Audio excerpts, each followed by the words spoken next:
आप देख रहे हैं अवध 24 न्यूज़। गरीबों के उत्थान के लिए नियंत्रण प्रयासरत वफा अब्बास द्वारा संचालित अंबर फाउंडेशन का एक कार्यक्रम आज लखनऊ के हुसैनाबाद स्थित यूनिटी कॉलेज में आयोजित हुआ।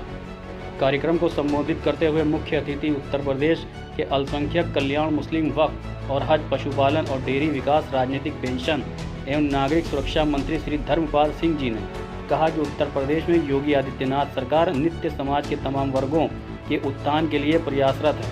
प्रधानमंत्री नरेंद्र मोदी के कथन का उल्लेख करते हुए उन्होंने कहा कि प्रधानमंत्री नरेंद्र मोदी जी ने गरीब मुस्लिम बच्चों की शिक्षा की बात करते हुए एक बार कहा था कि वो गरीब मुस्लिम बच्चों के एक हाथ में कुरान और दूसरे में लैपटॉप देखना चाहते हैं। अंबर फाउंडेशन के चेयरमैन वफा अब्बास के कामों का उल्लेख करते हुए उन्होंने कहा कि लखनऊ और आसपास के 30,000 गरीब लोगों की आंखों की जांच करके मुफ्त चश्मा बनवाने और 3,000 लोगों की आंखों का ऑपरेशन कराने का संकल्प लिया है। श्री धर्मपाल सिंह जी ने कहा कि अंबर फाउंडेशन का कार्य इसलिए महत्वपूर्ण है कि दृष्टि से उज्ज्वल भविष्य तक प्रोग्राम के तहत ये हज़ारों लोगों की दृष्टि बेहतर करने में लगे हैं, जो उनकी ज़िंदगी में बड़ा बदलाव लाएगी। इस मौके पर अपने कामों का उल्लेख करते हुए वफा अब्बास ने बताया कि अंबर फाउंडेशन का नियंत्रण प्रयास गरीबों के उत्थान के माध्यम से देश को मजबूत बनाना है। उन्होंने कहा कि देश विश्वगुरु बनने की राह पर अग्रसर है और वो चाहते हैं कि जब देश विश्वगुरु बने तो उसमें समाज के तमाम वर्गों का योगदान शामिल हो। कार्यक्रम में अंबर फाउंडेशन की ओर से 1200 गरीब परिवारों के लोगों को मुफ्त चश्मा वितरण किया गया। अंबर फाउंडेशन के अभियान कलेक्टर बिटिया के तहत चुनी गई 16 छात्राओं की भी हौसला अफजाई की गई, जिसकी ध्येय IAS कोचिंग में पढ़ाई का तमाम खर्च अंबर फाउंडेशन उठाएगी। कार्यक्रम में तौहीदुल मुस्लिमीन ट्रस्ट के सचिव Najmul Hasan Rizvi, Era medical college के कुलपति डॉक्टर अब्बास अली मेहंदी, सदस्य विधान परिषद ब्रजेश सिंह, यूनिटी कॉलेज के हेड कल्ब सिफ्ताइन नूरी के अतिरिक्त शहर की कई गणमान्य हस्तियां उपस्थित थीं। लोगों ने काम शुरू किया आज से 1 साल पहले, तो माननीय रक्षा मंत्री जी ने कहा कुछ ऐसा करो कि ऐसे लोगों तक पहुंचो जहां तक के सही ज़रूरत है और नहीं पहुंच पाते हैं लोग किसी कमी की वजह से, वहां तक पहुंचने की कोशिश करो। खैर हम लोग पहुंचे, चश्मे के कैंप लगाए गए। चश्मे बंटने का जब नंबर आया तो मुझसे किसी ने कहा कि अरे चश्मे कहीं भी बांट दो, वहीं किसी को दे दो, वो ले जाके दे देगा, चक्कर में ना पड़ो, खर्चा ना करो। मैंने कहा देखिए, जिनका चश्मा बन रहा है वो हमारा कोई माँ जैसा है, कोई बहन जैसा है, कोई भाई जैसा है, कोई बुजुर्ग है हमारे। चश्मा बटेगा, बहुत इज्जत से बटेगा। उनको क्वालिफाइड और एजुकेटेड फैमिली है और इनका बेटा भी इनके नक्शे कदम पर चल रहा है और वो चंडीगढ़ PGI से MD कर रहा है और इंशाल्लाह हम सबको उम्मीद है कि वो इन्हीं के नक्शे कदम पर चलेगा।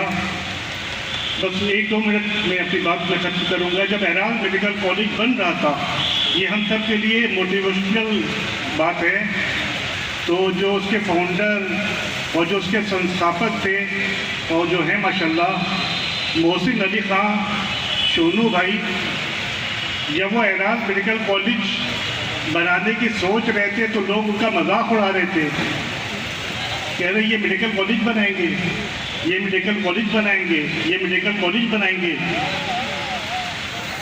वो बिल्कुल यानी डिस्करेज हो गए थे, लेकिन उस मौके पर उनको एक शख्सियत ने सहारा दिया और उनसे कहा यू कैन डू इट, तुम मेडिकल कॉलेज बनाओगे, तुम मेडिकल कॉलेज बनाओगे, तुम मेडिकल कॉलेज बनाओगे।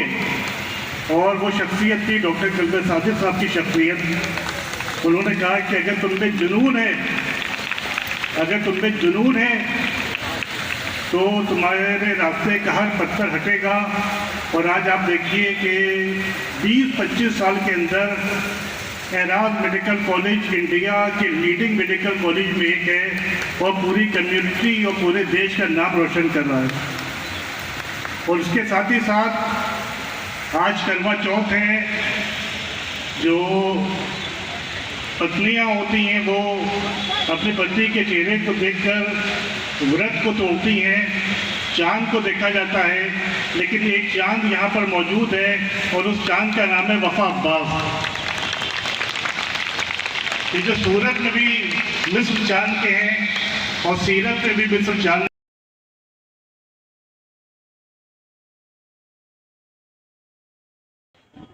वफा साहब, यकीन है सारी चीज़ें देखने के बाद लोगों का तो इससे कितना हौसला मिल रहा है, और ये चीज़ जो है आगे जो आपने बहुत सारे इश्यूज उठाए हैं और जो रूट कॉज तक पहुंचने की उम्मीद भी है, तो इन दोनों चीज़ों को अगर हम कनेक्ट करें तो किस तरह से आप अपने ख्वाबों की ताबीर को आगे देखें?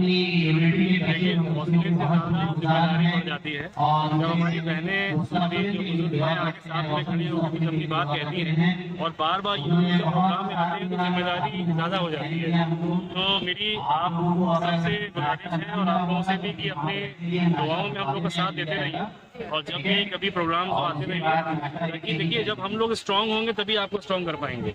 तो मेरी कोशिश सिर्फ इतनी है कि जो भी अल्लाह ने ताकत दी है, जो ईश्वर ने ताकत दी है, वो वापस पलट के हम आप ही लोगों के बीच में पहुंचाएं, क्योंकि मेरे पास अपने खाने भर की रोटी है। जो मेरे पास खुशी आता है तो वो आप ही लोगों के लिए है। तो बस यही है कि हमारा हर घर, हर सोसाइटी का हर तबका मजबूत होना चाहिए और सब मजबूत होकर क्या करने जब सोसाइटी मजबूत होगी तभी तो मजबूती होना है। वफा साहब, एक बहुत इंपॉर्टेंट चीज़ है, बहुत सारी चीज़ें आप अल्हम्दुलिल्लाह कर रहे हैं, लेकिन तो मेरा सवाल ये है इंफॉर्मेशन लोगों तक पहुँचे, ये बहुत अहम है। सरकार की जो बहुत सारी चुनिंदा स्कूल्स हैं या उनके जो प्रोजेक्ट हैं उसके बारे में आम जनता को खबर नहीं है। क्या आप आने वाले दिनों में इस तरह का कोई पोर्टल या अपनी जगह पर जो आपका ऑफिस है इस तरह का काम करेगा कि लोगों तक इंफॉर्मेशन कलेक्ट करके वो चीजें पहुंचे, जो छोटी छोटी सी चीजें गरीब तक पहुंच सकती है? देखिए, आपने बहुत अच्छा सवाल पूछा। एक्चुअली मैं अपनी स्पीच में थोड़ा देर हो गई थी, मैं कह नहीं पाया। अभी हमारे 12,000 बेनिफिशियरी हैं जिसमें स्कूल फीस और चश्मा वगैरह सब मिला के इन 12,000 लोगों को हम लोग ग्रुप पे ला रहे हैं। आप लोगों को भी ग्रुप बनाया गया होगा, तो आप लोग ग्रुप पे रहिएगा, बने रहिएगा। 2-3 महीने में जब सारे 25,000 लोग ग्रुप पे आ जाएंगे तो 25,000 लोगों का मतलब हो गया कि एक ग्रुप के पीछे, एक लेडी के पीछे 4 लोग और हैं, तो लगभग 1 लाख लोग हमारे ग्रुप पे होंगे।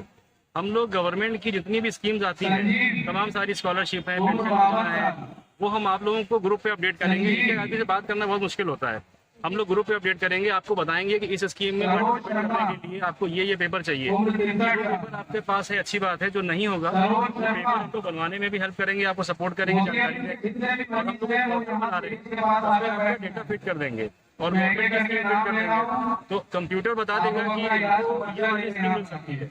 तो हम लोग उस स्कीम में आपका फॉर्म भरवाने में पूरी हेल्प करेंगे। देखिए, स्कीम गवर्नमेंट की है, देखिए गवर्नमेंट, हमारा काम है केवल आपकी और गवर्नमेंट के बीच में आपकी हेल्प कर देना कि आपका फॉर्म सही से भर जाए।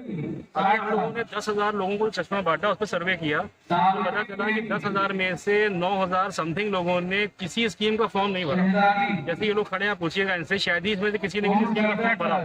उसका कारण पूछा तो पता चला किसी को पता ही नहीं स्कीम भरना कैसे, भरी कहाँ जाती है क्या, इनको पता ही नहीं है। केवल 375 लोगों ने फॉर्म भरा, जिसमें से समथिंग 248 को स्कीम मिली, 120 को नहीं मिली। डेट भरा होगा या कागज में कमी होगी। तो हमारी कोशिश है आने वाले साल, मतलब अब से 6 महीने बाद, हमारी एक मजबूत टीम ऑफिस पे होगी जो आप लोगों को अगले साल में स्कीम को भराने में हेल्प करेगी।